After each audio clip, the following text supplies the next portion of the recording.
আসুন জেনে নিই কিছু ফল সম্পর্কে।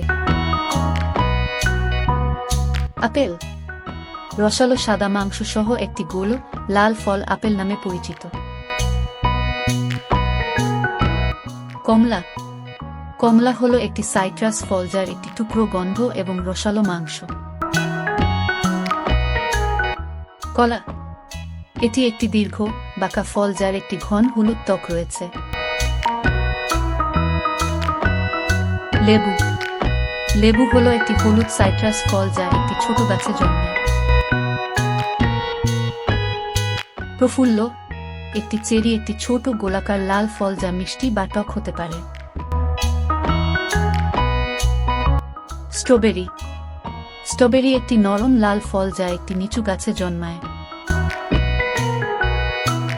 নাশপাতি নাশপাতি একটি ভোজ্য টিয়ারড্রপ আকৃতির ফল।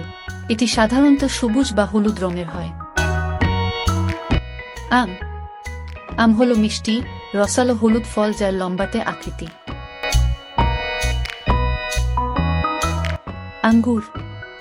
আঙ্গুর হলো মিষ্টি ছোট ফল যার রং সবুজ এবং বেগুনি। আমি আশা করি আপনি আজ নতুন কিছু শিখেছেন।